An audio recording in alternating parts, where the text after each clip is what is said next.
Okay, so I put this video together to answer the most common questions we get for neuropathy. Okay, so first question I usually always get is, what is neuropathy? So basically, if you break the word down, neuro is nerve, pathy is disease. So it's basically nerve disease. Okay, so let me give you a little bit more understanding of this. When you look at the nerves of your body, I'm gonna try to bring this in closer to you. So that little spaghetti piece there, you see that? That is actually the nerve, and that nerve has a protective barrier on the outside of it, okay? And that's where you could see that right there. Let me try to get the shadow out of there. Okay, so, and then the red part there, that's blood supply. That blood brings the nutrients and oxygen to this particular nerve. Okay, so let's play along here, right? So let's say that particular nerve is your nerve for balance. Okay, well, that's a normal nerve. Your balance is gonna usually do fine, right? Unless there was some other major accident that could have occurred. Let's say that nerve went to tingling. Well, that person wouldn't feel any tingling. They wouldn't feel necessarily pain and things of that nature. Okay, the condition of neuropathy, and this is a disease process, okay, where actually what happens is the outside of the nerve, okay, starts dying and starts decaying because it doesn't get the blood supply it needs, right? It's not getting the blood and nutrients there, so what's happening is that nerve is dying. Now, the crazy part about it is that when a person's in this first stage here, they typically notice symptoms, right? Any of the common symptoms for neuropathy: burning, numbing, tingling, pins and needles, balance issues. Maybe their feet just kind of feel funny, like there's a sock balled up in it. Maybe they get cramps once in a while. Those are usually the common symptoms. Now, the bad part about neuropathy is that when it starts out real light, what will happen over time, which is unlike other conditions, that it actually doesn't get better, it gets worse. So it kind of starts going and it starts declining. So the person will start noticing maybe a little symptoms here or there, and then you give it some time, maybe 3 months, 6 months, a year, 2 years, they'll start noticing it even more and more, where, you know, it'll start getting worse, right? There is a make or break point for neuropathy. And what that means is that there is a point where that nerve gets to a stopping point and then crashes. That's a very dangerous place to be. Now, there's a process that usually goes through. So by less and less blood supply that happens to get to that nerve, the person starts noticing that they have, like I said, symptoms.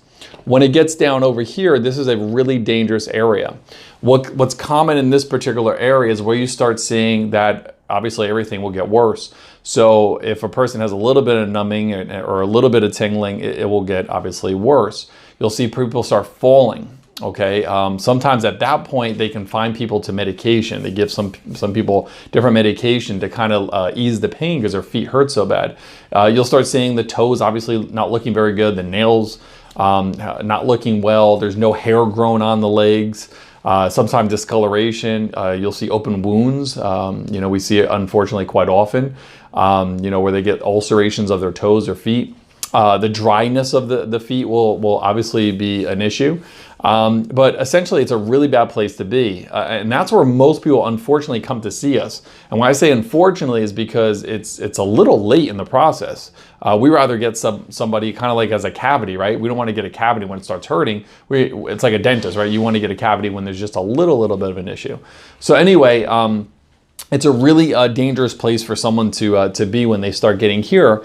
But luckily for them, based on the National Institute of Health, they said if there's a little bit of blood still able to get to that nerve, they could actually improve. So we hopefully get them there. Now, that is not the last stage of neuropathy. Neuropathy has one more stage, and that is where that nerve completely dies, and that's due to no blood supply there. It would be like taking away water from a plant and expecting it to live. It just wouldn't live. And that's unfortunately where people wind up and they have amputations, okay, and infections and all of that. You know, their body can't heal. There's no blood there. So that is essentially neuropathy in the progression, okay? The next question I commonly get is, so how do I actually get neuropathy? There's actually over 100 reasons why someone can get neuropathy. One of the most common ones is obviously diabetes. About 40% of people with neuropathy have diabetes. And realize if you do have diabetes, which is not good, and you have neuropathy, there are two different conditions at one time coming together. They're both inflammatory conditions. So it is not a good recipe for any sort of good outcome with the condition. So essentially, That is definitely one of the more devastating. But chemotherapy, there's even some pharmaceutical medications that have been known to actually wear away the outside of the nerve, like I was just showing you in the picture. Okay, so there are some medications that are also contributory to that. The next question we get is, so if I have neuropathy and there's no blood going to my little nerves there, why am I giving drugs? I don't mean to laugh, but I don't know either. Usually the most common thing that happens is it's prescribed to you by obviously a doctor to take our anti-seizure medication. These are drugs like gabapentin, Neurontin, and Lyrica. They're the most common 3 medications that are given. It doesn't obviously fix neuropathy. It basically slows down the brain. It doesn't handle anything. It doesn't do anything that actually will make neuropathy better, but it basically numbs you.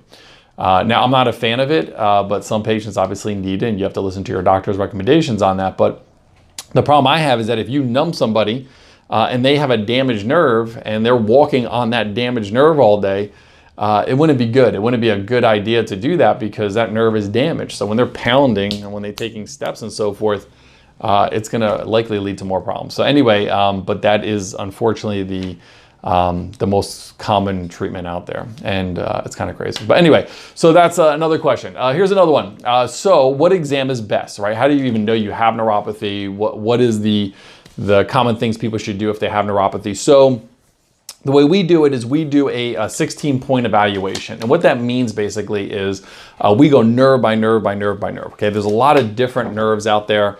There are large nerves, there are small nerves, there are what are called C-fiber nerves. And they all do something different. Some of these nerves control your balance and stability, right? So you want those to work really good so you don't have falls and things of that nature. Some of the nerves are really microscopic and they help you feel things, right? They help you feel coldness and tingling and sharpness in case you step on something that's, very sharp, or God forbid cut your foot or something.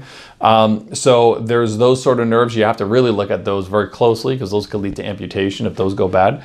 And then lastly, you have the nerves for what are called heat, right? Your heat fiber nerves, your heat and burning. So a really thorough evaluation is looking at all of them, okay? Next question we get is, well, what if I just get that needle test that doctor does, the neurologist does, right? It's called the NCV test, right?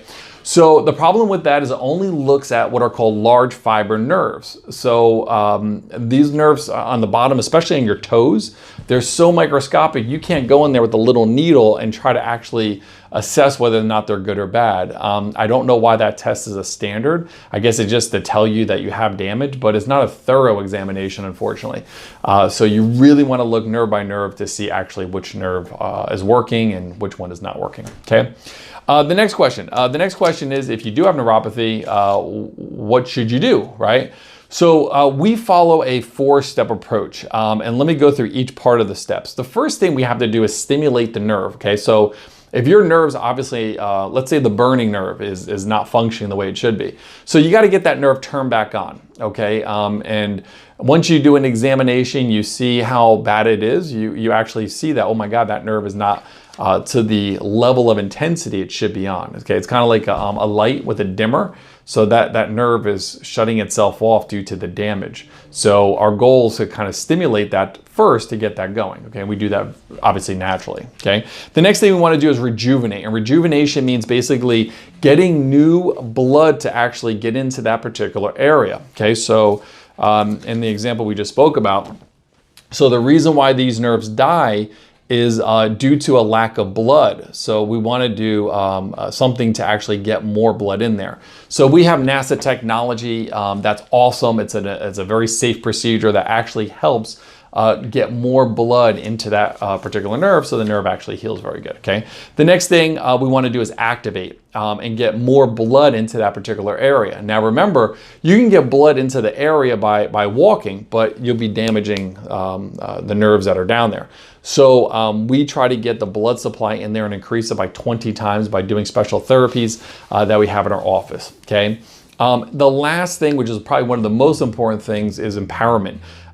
This is a disease. It's a chronic disease, and that doesn't have a cure, meaning that you just can't take a magic wand or a magic pen and just roll over your feet and it gets better. It'll be something that you work on. But you'll see from the testimonials that you just went through on this page, you can really do something about it to actually improve the condition, and you can continue to improve it. And this is one of the most amazing things with our technology that's available today, is that there are safe and natural ways to actually revert your disease and get your quality of life back. So that is most of the questions that we always get.